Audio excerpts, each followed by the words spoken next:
ఓం శ్రీ గురుభ్యో నమ. గం గణాధిపతయే నమ. హిట్ టీవీ ప్రేక్షకులకు స్వాగతం. యోగం మనకు జూన్ 21 యోగా డే నడుపుకుంటున్నాం వ్యాప్తంగా. ఇందులో నేను టాటా ప్రాజెక్ట్స్లో యోగా ఎగ్జామినర్గా ఉన్నాను. ఆయుష్ డిపార్ట్మెంట్ వాళ్ళు టాటా ప్రాజెక్ట్స్కి ఇది ఇచ్చారనమాట కాంట్రాక్ట్. అందులో నేను ఎగ్జామినర్గా ఉన్నాను. యోగంలో హనుమాన్ను మించిన యోగుడు ఎవరు లేరు.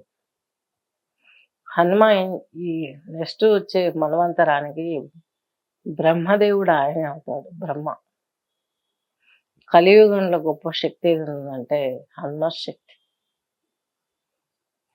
ఆయన నేను మహాయోగిని అనే ఒక ఉద్దేశంతో చిన్నపిల్లాడిగా ఉన్నప్పుడు సూర్యుడిని చూసి ఫలమని భావించి ఆ ఫ్రూట్ తినబోయేసి ఫ్రూట్ అనుకొని మూతి కాల్చుకున్నాడు. అప్పుడు ఏమైంది, ఆయనకి సూర్యనారాయణుడు విష్ణుమూర్తి ఒక లెసన్ చెప్పినట్లు అయిపోయింది ఆయనకి. యోగం చేసేటప్పుడు కూడా భగవంతుణ్ణి ప్రార్థించాలి అనే నాలెడ్జ్ ఆయనకు వచ్చింది. ఇప్పుడు శ్రీ హనుమాను గురుదేవు చరణములు ఇహపర సాధక చరణములు, బుద్ధిహీనతను కలిగిన తనువులు బుద్భుతములని తెలుపు సత్యములు. జయ హనుమంత జ్ఞానగుణ వందిత, జయ పండిత త్రిలోక పూజిత, రామదూత అతులిత బలధామ, అంజనేయ పుత్ర పవన సుతనామ. శ్రీ హనుమాను గురుదేవు చరణములు ఇహపర సాధక చరణములు. అయ్యా, సూర్యుని తినబోయావు, కాంచన వర్ణ స్వరూపుడవు అయినటువంటి ఆ యొక్క సూర్యుని తినబోయావు. శ్రీ హనుమాను గురుదేవ చరణములు. బుద్ధిహీనతను కలిగిన తనువు అంటే మన బుద్ధి బలహీనత.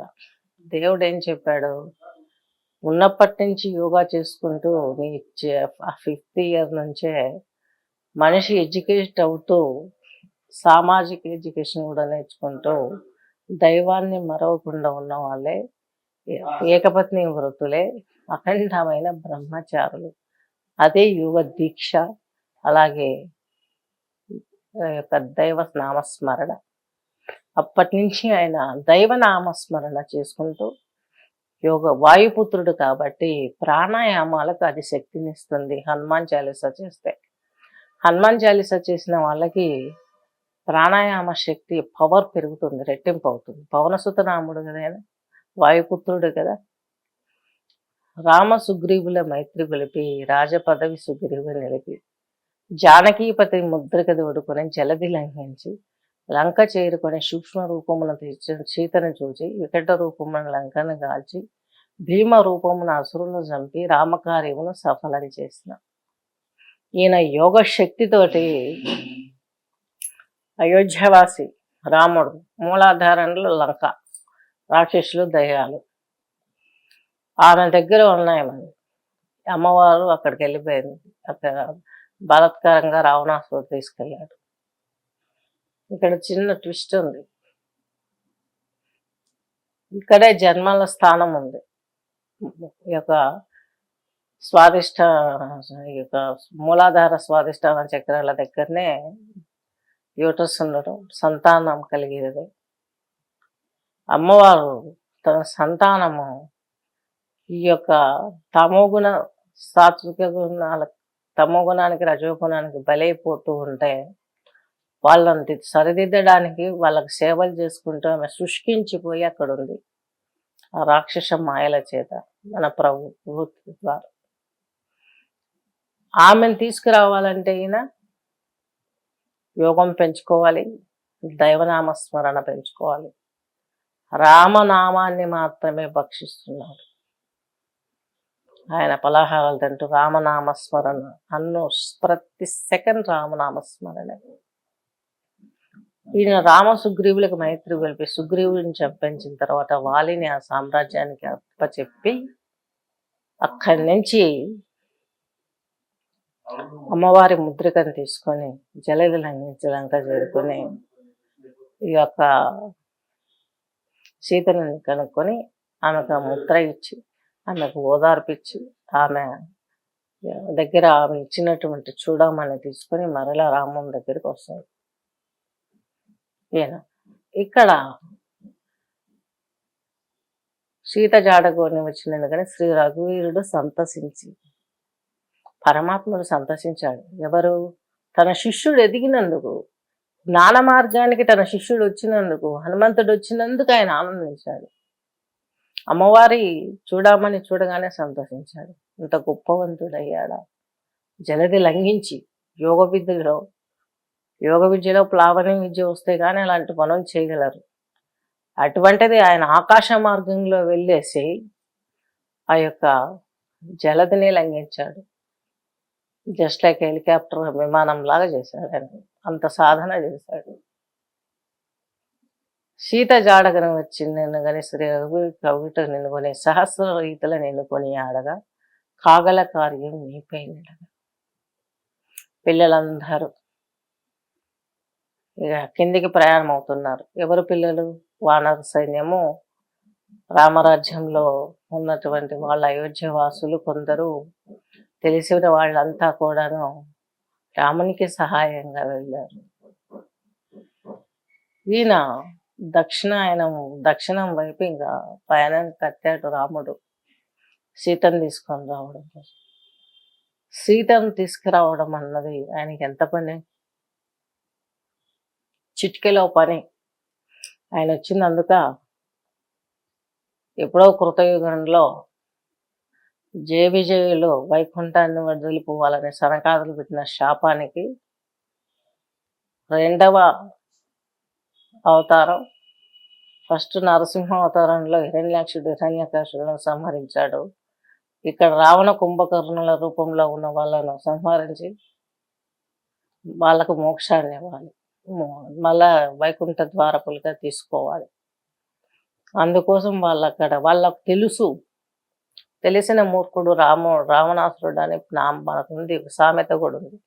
తెలియని మూర్ఖుడు ఈ యొక్క దుర్యోధనుడు, తెలిసిన మూర్ఖుడు రాముడు అని, రావణుడు అని.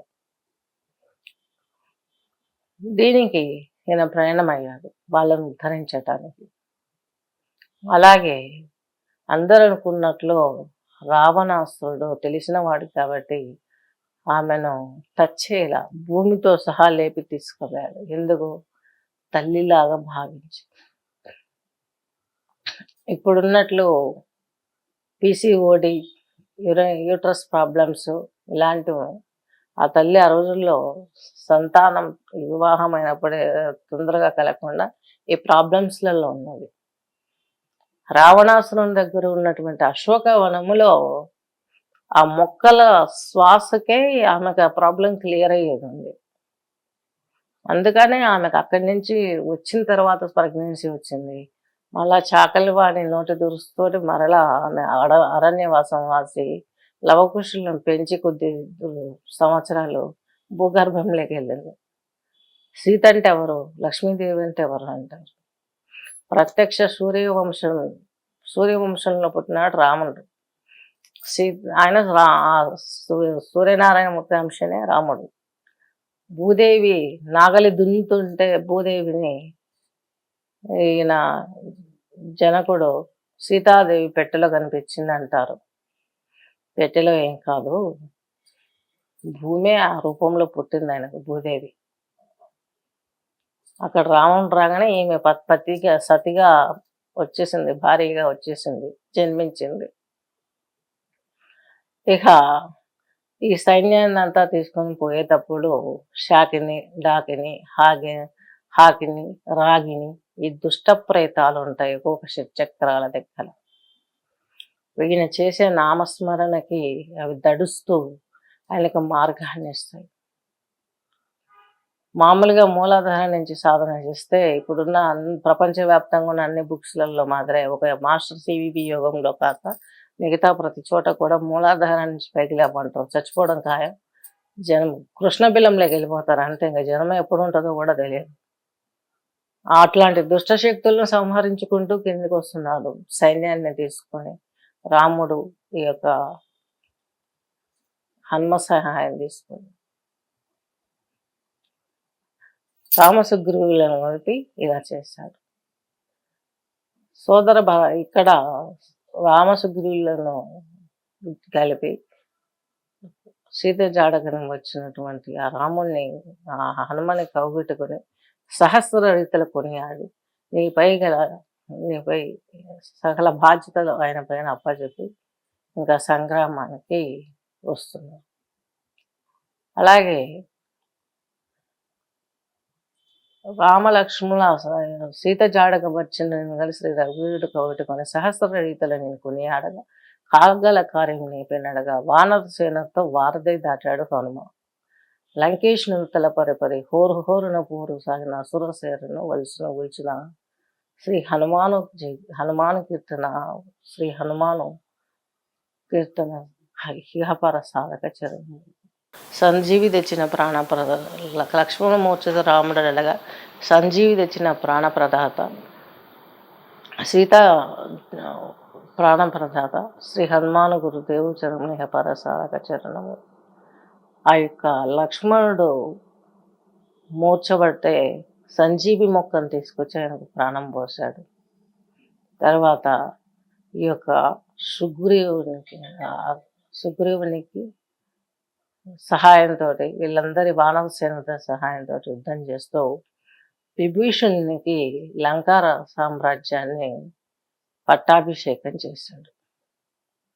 నెక్స్ట్ హనుమ సహాయంతో వానరులంతా సురక్షితంగా బయటపడ్డారు ఆ యొక్క యుద్ధంలో. సీతారాములు నగవన గలరి ముల్లోకాలు హారతులండగా అంతులేని ఆనందాశ్రయులు అయోధ్య కోరి పొంగిపోయి హనుమ చేసినటువంటి రామ దీక్ష, రామకార్యం, యోగ సాధన వీళ్ళు మరలా అయోధ్యకు రావడం, అక్కడి నుంచి వాళ్ళు పట్టాభిషిక్తులైతే చక్కగా అక్కడ ఉండి వాళ్ళ సేవ చేసుకుంటూ ఉండడం. ఆయనకు ఇతరం ఏమీ లేదు. మనకున్నటువంటి దేవతలు కూడా లేరు ఆయనకి. ఆయనకు ఒకటే నామం రామ రామ రామ రామ. హృదయం చీల్చుకుంటే ఆయనకు రాముడే కనిపిస్తున్నాడు. ఆత్మారాముడు, సీతారాములే కనిపిస్తున్నాడు ఆత్మారాముని ప్లేస్లో. ఇక సీతారాముల దర్శనం చేసుకుంటూ వచ్చాం, అక్కడే ఉన్నాడు. సోదర భరత సమానాన్ని శ్రీరాముడు ఎన్నికొన్నానుమా సాధుల పాలిట ఇంద్రుడు వన్న అసురుల పాలిట కావడం వన్న అష్టసిద్ధులకు నవవిధాతులకు దాతగా జానకి మాత నేను దీవించనుగా. చూడండి ఎంత అర్థం ఉంది. అష్టసిద్ధులు, నవవిధ విధులు, నవరంధ్రాలు, నవవిధాలు, అష్టశక్తులు, ఒక్కొక్క విధులు అంటే నవరంధ్రాల పైన పట్టు. యోగం అంటే ఏంటి? నీలో ఉన్న అన్ని ఆర్గాన్స్ పైన పట్టు, చిరంజీవిగా ఉండడం. దానికై అలాగే అష్టశక్తులకు అధినేతగా ఆమె ఆ యొక్క హనుమాన సీతాదేవి దీవించింది. అష్టసిద్ధి నవవిధ ధాతువులకు దాతగా సీతామాతని దీవించను, శుభమగు దీవించను. శ్రీ హనుమాన్ గురుదేవు చరణం ఇహపర సాధక చరణము. బుద్ధిహీనతను కలిగిన బుద్ధులను తలుపు సచ్చును. ధ్వజవిరాజ వజ్రరాజ భుజబల తేజ గదాధర ఈశ్వరాంశ సమూహత పవిత్ర కేసరిస్తున్న శ్రీ హనుమాను గురుదేవు చరణములు. ఇకపోతే నెక్స్ట్ ఆ యొక్క గంధర్వులు, కిన్నెరలు వీళ్ళందరూ కూడా ఈయనను పొగుడుతున్నారు. యోగంలో ఈయనను ముందుకంత దూసుకుపోయి ఆ దేవతలను మెప్పించి, రాముణ్ణి మెప్పించి, సీతమ్మను మెప్పించి, అన్ని శక్తులు యోగశక్తులు కూడగట్టుకున్నందుకు వాళ్ళంతా పొగడుతున్నారు. నెక్స్ట్ సోదర భర్త సమానే శ్రీరాముడు ఎన్నుకున్నాడు. నెక్స్ట్ ఇంకొకొచ్చి ఇంకా ఈయన వల్ల కావలసిన పనులు, ఈ యొక్క నవవిధ ధాతువులకు అష్టశక్తులు గురించిన తర్వాత శ్రీ హనుమాను గురుదేవు చరణము ఇహపర సాధక చరణం. ఇంకా నెక్స్ట్ వచ్చేసి ఈయనకున్నటువంటి గొప్ప వరము, గొప్ప పవర్ ఏంటంటే, ఈ సాకిని, ఢాకిని భయపడి పారు నీ నామ జపం. హనుమాన్ చాలీసాలో ఉంది ఇదంతా. అంటే యోగంలో దుష్ట శక్తులని ముందే చెప్పాను కదా నేను, మూలాధారం యాక్టివేట్ చేస్తే అటువంటి వాటి అవన్నీ కూడాను హనుమాన్ చాలీసా చదివితే పటాపంచలైపోతాయి, పారిపోతాయి మన దేహంలో నుండి. మన షట్చక్రాలలో అక్కడక్కడ ఉన్నటువంటి దుష్ట శక్తులు వాటిని కిల్ చేసే శక్తి ఆయనకుంది. ఆయన సాధన కలియుగంలో కంపల్సరీ. ఎందుకంటే కలియుగంలో ఈ దుష్ట శక్తులది రాజ్యం. యోగశాస్త్రం ఎక్కడికి పోయినా ఈ చక్రానికి ఈ హాకిని, ఈ రాగిని, ఈ యొక్క శక్తి అని రాసి పెట్టి వాళ్ళకు శాకిని, డాకిని, హాకిని, రాగిని వీళ్ళకు పూజలు చేయమంటారు. మనల్ని తొక్కేస్తారు దుష్టులు. అటువంటి శక్తుల జోలి వెళ్ళకండి. అందుకే ఈ హనుమాన్ చాలీసా రిలీజ్ చేయబడింది. భగవంతుడు, హనుమంతుడు, సీతారాములు మనకు అందించారు. హనుమ ఎలా యోగంలో ఎదిగారో మనం కూడా ఎదగాలి. ఆయన పైనుంచి కిందికి దిగుకుంటూ వస్తున్నాడు, ఒక్కొక్క చెడును క్లియర్ చేసుకుంటూ వస్తున్నాడు. ఎచటన్ రఘువర దాసు చివరికి నీ నామస్మరణమా. రఘువన దాసుడు హనుమ ఎక్కడ ఉన్నా సీతారాముల నామం మరుగుడు. ఎందెందు చూసినా నీ నామ స్మరణ, ఎందెందు చూసినా నీ నర్తన. ఆ నాట్యం చేస్తూ ఉంటాడు, రామ రామ రామ రామ అనుకుంటూ నాట్యం చేస్తూ ఉంటాడు, భజన చేస్తాడు, యోగం చూసుకొని యోగంలో ఉంటాడు, పాటలు పాడతాడు. నవవిధ భక్తుల చేత రాముణ్ణి అనుక్షణము ఆయన ధ్యానిస్తూ ఉంటాడు. కాబట్టి యోగంలో షట్చక్రాలకి హనుమకు ఉన్నటువంటి సంబంధం ఏంటి, పైనుంచి రామునికి ఎలా ఆయన రామ నామస్మరణతోటి రామునితో కూడి ఎట్లాంటి బలవత్తరమైనటువంటి కార్యక్రమాలు సాధించాడు, ఎలా రుజువర్తిగా ఉన్నాడు, బ్రహ్మచారిగా ఉన్నాడు. కోతి ఎక్కడ, కోతికి మనసు కూడా కోతితో సమానము అంటాం, ఒక్క క్షణం నిలకడ ఉండదు. అటువంటి వాడు బ్రహ్మర్షి అయ్యగలిగాడు. నెక్స్ట్ బ్రహ్మ ఆయన, నెక్స్ట్ మనవంతరానికి అంత సాధించిన వాడు. కాబట్టి ఈ యుగంలో ప్రతి ఒక్కరూ మాస్టర్ సివివి గారంటే ఎవరో కాదు, గాయత్రి మాత అంశ. గాయత్రి మాత నేనే అన్నాడు. వినాయకుడిని హనుమాను పంపిస్తాడు, గాయత్రిని చేయండి అని చెప్పాడు ఈ యొక్క మాస్టర్ గారు. మిగతా చిల్లర దేవులకు మొక్కకురా చిత్తం చెరును అని చెప్పి బ్రహ్మంగారు కూడా చెప్పారు. యోగానికి, ఈ యొక్క పురాణాలకి, రామాయణం అయితేమి, భారతం అయితేమి, భాగవతం అయితేమి, అష్టాదశ పురాణాలు అయితేనేమి, అన్నింటిలో కూడాను యోగం కనెక్టివిటీ ఉంది, గమనించగలరు. శుభం.